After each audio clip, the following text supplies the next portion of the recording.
ìfẹ́ ànábì Muhammad sallallahu alaihi sọ pé wasallam.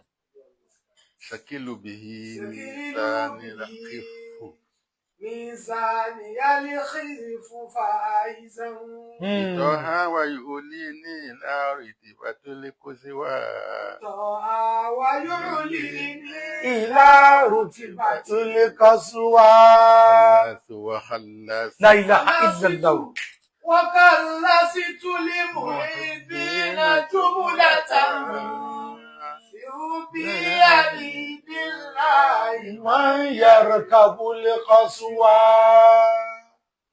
وما سكلت مواسنه شو رضي الله تعالى كيف وما من خفت مواسنه فأمه هاوية وما أدراك ما هي نار حامية.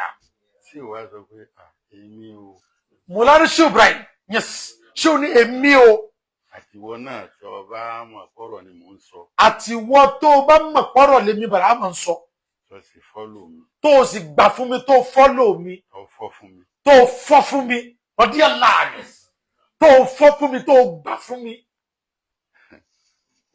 tó kó mi jẹ.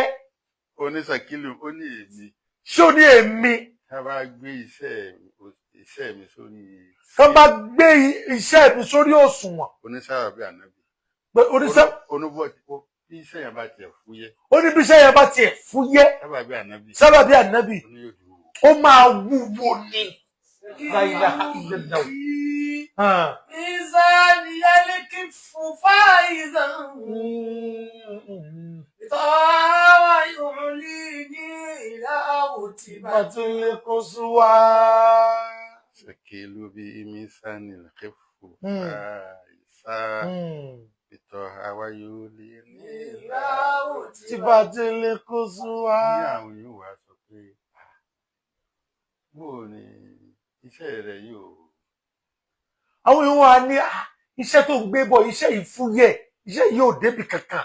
níbi ìtọ̀ fáìsà ìtọ̀ ha La ilaha illallah. níwọ̀n rí èrè ànábì lè mímọ̀ jẹ Ṣé wọ́n a máa fún ọ lẹ́sìn pé èrè ànábì lè ní mà jẹ́ èmi ò kì í ṣe iṣẹ́ wo mo rí ṣe. wọ́n á kó ìfẹ́ tí wọ́n ní sáwọn náà Ìfẹ́ tí mo ní sí ànábì ló di òun ló jẹ́ kí nǹkan yìí ó wúwo débi wípé ó fẹ́ já scale. ìyẹn wá sí yẹn nìkan Kí wá ṣe ẹnìkan. wáyé ó lé ويعلني Ní àlárù ti Batil Quswa.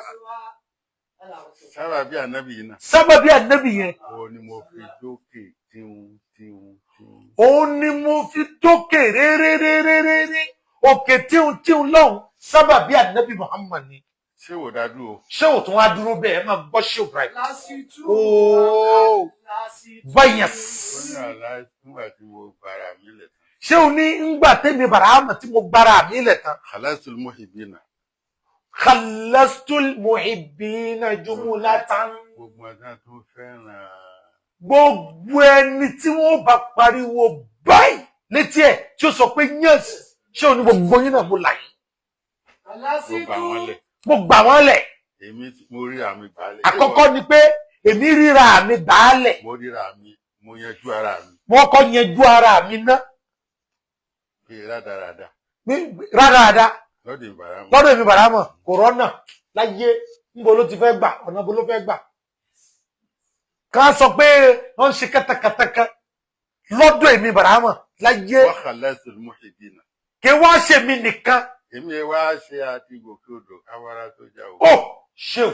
ṣé o Èmi èé wá ṣe àfà àbí àfà àti gòkè odò kí afárá ó tó já rárá o.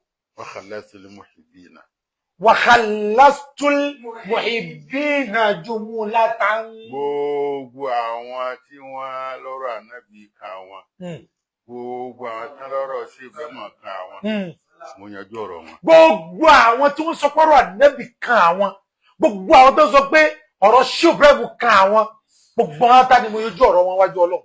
so irinṣẹ́ wo ni mo wá lò Irinṣẹ́ wo ni mo wá lò ṣé alúwà wo ni mo wọ̀